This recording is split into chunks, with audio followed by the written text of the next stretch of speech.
누구 좀 만나고 싶다 이렇게 얘기한다고 해서 만나지지 않아요. 이번 영상은 모쏠을 비롯해서 연애 경험이 굉장히 적지만 누구보다 연애를 하고 싶다 하시는 분들을 위해서 만든 영상이거든요. 내 주변에도 모쏠이 한 3분 정도 계세요. 그리고 연애 경험이 굉장히 적지만 연애를 하고 싶어 하시는 분들도 조금 더 많거든요. 근데 그 두 타입의 공통점이 있더라고. 연애가 안 되는 공통점이라고 얘기를 하면 너무 비난 같고 이래서 넌 연애를 못해 이렇게 얘기를 하는 기분인데 절대 그런 뜻이 아니고 이런 부분을 좀 개선하면 훨씬 더 수월하게 연애를 할 수 있을 것 같은데 그 부분을 모르는 분들이 있을 것 같아서 그게 좀 아쉽다 해가지고 영상을 찍고 있는 거니까 막 되게 기분 나쁘게 제가 뭔데 날까? 막 이렇게 하지 말으셨으면 좋겠다는 바람이 조금 있어요. 일단 여러분들은 연애를 글이나 영상으로 배우는 걸 이제 그만 멈춰야 돼요. 이렇게 얘기하면 내 구독자들은 더 이상 내 영상을 보지 않겠지. 되게 열심히 찾아봐요. 남자의 심리, 여자의 심리 어필하는 방법 어떻게 하면 매력적일까 막 이런 걸 되게 열심히 찾아봐. 그리고 소개팅이 잡히면 저한테 연락이 와요. 애프터 신청 언제 해야 되냐? 이렇게 연락 오면 얘 나 좋아하는 거냐? 막 이렇게 계속 물어. 그러면 나는 또 알려주고 싶잖아. 잘 됐으면 좋겠으니까. 막 성심성의껏 알려줘요. 이렇게 하면 좋겠다. 이렇게 하면 더 잘 될 거다. 이런 얘기를 엄청 열심히 해줘. 근데 늘 실패를 했어요. 내가 물어봤어. 대체 어떻게 행동한 거냐고. 그랬더니 대부분 너무 과해요. 기본서를 되게 열심히 파는데 기출을 풀어보지 않으면 절대 실전에서 점수를 올릴 수가 없어요. 실전에 적용을 할 수가 없어. 잘. 그리고 이 의욕이 넘치다 보니까 늘 좀 과해져. 매너 있는 사람이 좋다니까 막 차문 열어주고 닫아주고 막 이렇게 막 되게 막 굽신굽신 이렇게 모셔주면서 심지어 막 갓길에 다닐 때 차가 이렇게 쌩 지나가면 막 나는 매너 있고 남자다움을 보여줘야지 막 당겨가지고 막 옆에 앉혀놓고 막 이렇게 과하게 행동한단 말이에요. 그러면 부담스러워. 과요불급이라는 말이 있잖아요. 가끔은 모자란 게 넘치는 것보다 나을 때가 있어요. 요걸 좀 기억해 주셨으면 좋겠어. 내 주변에 연애 경험이 굉장히 적은 여자친구가 있어요. 근데 얘가 어느 날 남자는 사랑할 때 이렇게 한다 이런 영상을 보게 된 거야. 얘가 이걸 무슨 마치 바이블처럼 여기기 시작하는 거예요. 남자는 사랑하면 모두 다 이렇게 하는구나. 이렇게 한순간에 빠져들기 시작하는 거야. 그날부터 남자친구를 들들 보는데 내가 그걸 옆에서 봤거든요.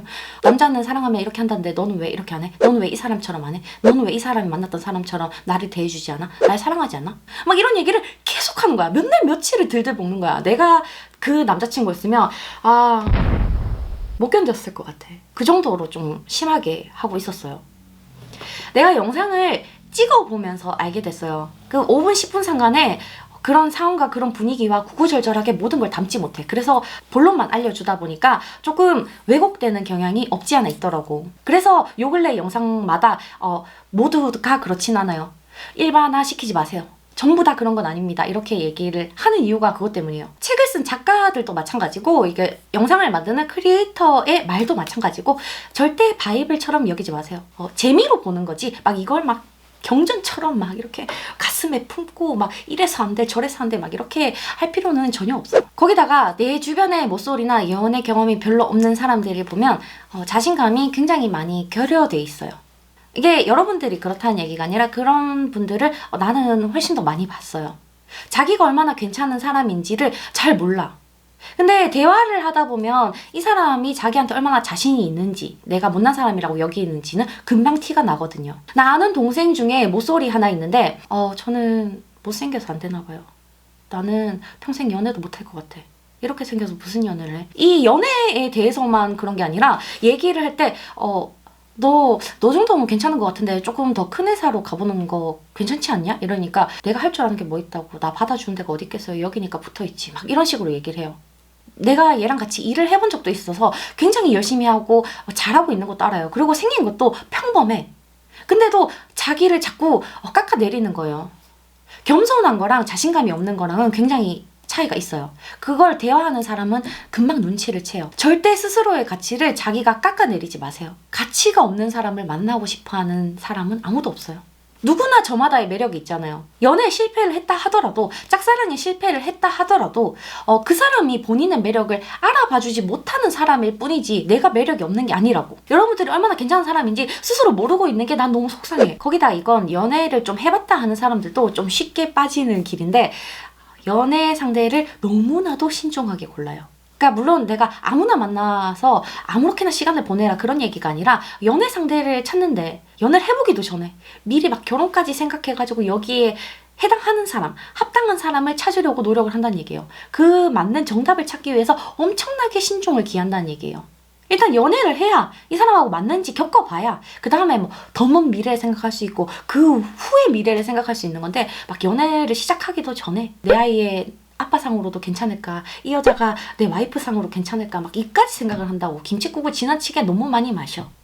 신중에 신중을 기해도 늘 정답만 낼 수 없는 게 사람 일이라고 생각해요. 내가 아무리 막 이렇게 머릿속에서 시뮬레이션을 해봐도 그게 정답일 가능성이 굉장히 적다는 얘기예요. 그럼 머리만 아파. 그럴 바에는 그냥 겪어봐요. 만나보고 생각을 해요. 그게 훨씬 더 정답으로 당신을 이끌어 줄 거예요. 저도 사실 그런 적 있었거든요. 아, 이제 나이도 있고 사람을 만날 때 조금 더 신중해야지, 이런 생각을 했었어요. 아닌 사람한테 내 돈과 내 시간을 쓰는 게 좋은 사람이 없어. 나도 그랬고. 그렇게 막 신중하게 사람을 고르기로 한 날부터, 그걸 그만두기로 한 날까지 무슨 일이 있었게 내 인생 최대로 가장 길게 연애를 쉰 기억을 가지게 됐어요. 아무도 만날 수가 없었어. 해보니까 그렇더라고. 좋다, 같이 있고 싶다, 이렇게 생각을 했을 때 그 다음 단계, 그 다음 단계, 그 다음 단계를 계획해봐야지. 막 이것 하기 전에 저 미래 막 60세 막 그때를 생각하지 절대 하지 마. 아무런 득이 안 돼. 그리고 이번 영상에서 가장 중요한 거, 일단 여러분들은 방구석에서 나와야 돼요. 그게 제일 중요해. 막 집에만 있는데 연애하고 싶다, 나도 누구 좀 만나고 싶다, 이렇게 얘기한다고 해서 만나지지 않아요. 일단 밖으로 나와야 돼. 운명론에 기대는 사람들 있잖아요. 운명이라면 어떻게든 만나겠지, 막 이렇게 생각하는 사람들. 나는 이게 절대 나쁘다고 생각을 안 하거든. 난 사람마다 인연이라는 게 있다고 생각해. 근데 집구석에만 있는데 집 밖으로 나가지 않는데 갑자기 뾰로롱 나타나서 나는 너의 운명이란다, 이렇게 사람이 나타나지 않는다고요. 운명이 만들어질 기회는 내가 계속 제공을 해야 돼. 내가 움직여줘야 된단 말이에요. 귀찮을 수 있어. 귀찮은 사람이 있을 수도 있어. 그러니까 연애를 하고 싶다는 열망보다 귀차니즘의 열망이 더 크다면 나는 싱글 라이프, 솔로 인생 괜찮다고 생각해요. 혼자 즐길 수 있는 많은 것들이 있어요. 꼭 연애를 해야만 한다고 막 그렇게 생각하는 사람이 아니에요. 근데 막 연애를 하고 싶잖아. 하고 싶은 사람이 집구석에서 나가지도 않고 막 드라마나 돌리면서 나도 연애하고 싶다, 이렇게 한다고 해서 절대 연애가 되지 않는다고. 기회를 만들어줘야 돼요. 무슨 기회를 만들까? 어떻게 기회를 만들면 좋을까? 그래서 내가 생각을 해봤어. 광역시급 이상이잖아. 광역시, 특별시. 이렇게 좀 도시에 사시는 분들은 그러니까 소모임이라고 있어. 이게 뭐 그러니까 자기 취미를 공유할 수 있는 사람들끼리 각자 모여가지고 막 같이 즐기고 막 얘기하고 막 만나고 친목하고 그런 뭐 모임 같은 건데, 내 친구가 여기서 남자친구를 만들었더라고. 그래서 누구 연애해볼 생각이 있었던 건 아니고, 나도 이 시골에 살면서 친구가 없어가지고 좀 외로워서 사람이라도 만들어볼까, 친구라도 만들어볼까 싶어가지고 이걸 설치해봤거든요. 제일 가까운 지역이 대구더라고. 우리 지역에는 어떠한 소모임도 있지 않았어. 그래서 광역시급 이상, 이 도시에 사시는 분들은 이런 걸 쓰고, 아닌 분들은 초록창 카페 같은 데 보면 동호회도 많고, 동호회가 아니더라도 내가 아무런 취미가 없어도 이 솔로의 카페들이 있더라고요. 지역마다 막 그런 방이 있어. 거기에 가입해가지고 이제 사람들과 또 어울려 볼 수도 있고. 방법이야 여러분들이 다 잘 찾으시겠지. 나는 뭐 어쨌든 생각나는 게 지금 이거밖에 없는데, 그런 방법을 동원해서라도 여러 가지 기회를 만들어야 돼요. 여러 사람을 만나봐야 거기에 내 짝이 있는 거야. 그리고 요건 해당하는 사람이 들어도 썩 유쾌하지 않고, 아닌 사람이 들으면 기분 나쁠 수 있는 말인데, 자기를 꾸미는데 너무 노력하지 않아요. 내 주변에 연애를 못 해본 친구들, 못소린 친구들을 보면 여기에 다 해당이 됐어요. 내가 예를 들면 늘 좀 극단적으로 들게 되는데, 내 주변 사람들이 하나같이 좀 이렇게 어중간한 걸 싫어하나 봐. 나 아는 그 분 중에 40대 골드미스가 계세요. 능력도 괜찮고 전문성도 어느 정도 갖추고 있는 분인데, 자기를 꾸미는데 전혀 신경을 쓰지 않으세요. 발음이 꼬였다. 않으세요. 우리 엄마도 소화하기 힘든 스타일을 추구하셔. 막 되게 편한 그런 신발, 되게 편한 옷, 이런 거 있잖아. 그런 거를 추구하시는데, 사람을 만날 때 자기의 외적인 부분이 아니라 내적인 부분을 알아줬으면 좋겠대. 그런 사람을 만나고 싶대. 근데 솔직하게 그거는 어려워요. 확실하게 어려워. 사람이 원래 알던 사이가 아니라면, 초면에 이제 처음 만난 사이라면 일단 보이는 게 외적인 거밖에 없어요.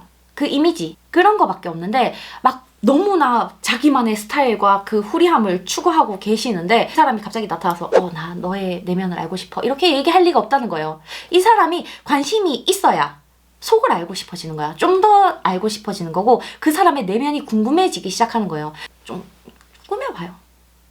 그랬으면 좋겠어. 여러분들이 다 매력이 있지만 그걸 좀 닦아야 빛이 나. 그러니까 이 닦는 거에 너무 막 어렵게 생각하지도 말고 막 큰 노력이 들이는 것도 아니고 그냥 조금만 관심을 가지고 조금만 내가 늘 머리 산발을 해서 영상을 찍어가지고 여기에 막 그루밍을 하세요 막 이렇게 얘기하는 게 변별력이 없긴 해요. 조금 우스워 내가 얘기해도. 근데 막 진짜 너무 하신 분들이 있잖아. 지금 영상을 너무나도 길게 찍고 있는 상태라 가지고 이것까지 얘기하면 너무 또 길어지지 않을까 걱정이 돼서 짧고 굵게 얘기를 할게요. 혹시라도 내가 무의식적으로 하고 있는 습관이나 행동 중에 비호감을 불러일으킬 게 있는지에 대해서 한 번만 생각을 해줬으면 좋겠어요. 내 주변에 연애를 잘 못하거나 아니면 모쏠인 분들한테서 이런 부분이 굉장히 많이 도드라지더라고요. 다른 사람들에 비해서. 그렇게 무의식적으로 하는 습관들을 조금 고쳐주면 훨씬 더 긍정적인 방향으로 호감형으로 거듭날 수 있지 않을까 이렇게 생각을 해봐요. 그러면 어떤 행동이 깨나요? 라고 얘기를 하는 분들이 있을 수도 있어. 내가 지금 그것까지 얘기를 하면 편집을 할 수가 없어요. 영상이 아마 15분, 20분까지 길어질 것 같아. 그러면 안 보실 거잖아요. 난 내 영상이 길어지면 불안해. 지겨우실까봐. 그래서 이거는 다음에 기회가 되면 뭐 이렇게 좀 텐션을 갑자기 낮춰서 마무리를 하도록 할게요. 지금까지 함께 해주셔서 너무 감사해요.